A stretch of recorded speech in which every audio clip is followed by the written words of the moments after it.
Здравей, Нико! Виж, еленчетата пак са дошли на гости и се разхождат по пътя и виж, колите не могат да минат. Виждаш ли ги така? Да. Това са еленчетата, които тук живеят и ти носят подаръци за Коледа. Те идват, чака Коледа с дядо Коледа и носят подаръци. А те сега се хранят, за да бъдат силни. И за да могат декември месец, малко след твоя рожден ден, да ти донесат подаръците. Те тръгват от тук, от при мен, и идват чак до теб. Ето, виж те квалите. Кой как ги чакат, а те се разхождат сами. Те са на свобода. Дядо Коледа ги е пуснал сега да почиват. И те са дошли тук на морето, малко да се покъпят, малко да се похранят, защото после ги чака много голяма работа.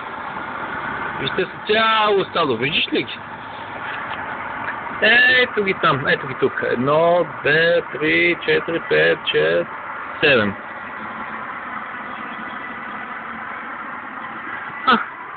Ето още двечки. Ало, колко много еленчета.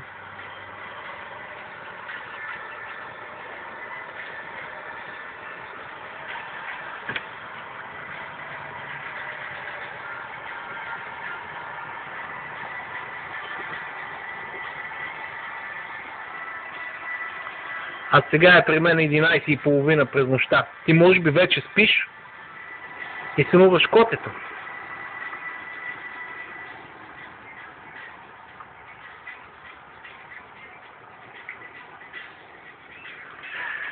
Да, това са еленчетата, които ще дойдат при теб.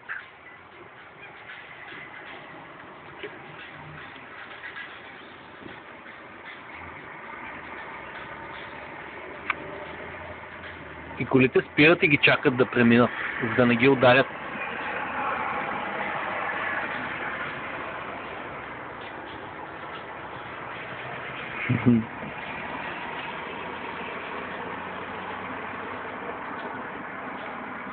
Виждаш ли какви рога имат големи?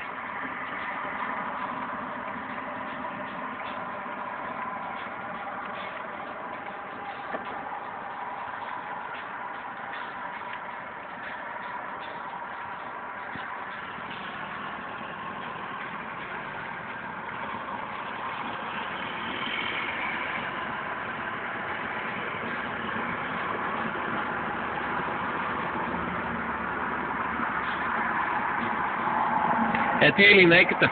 Виж, тук при нас линейката са жълти. Отива някъде. Някой сигурно го боли главата.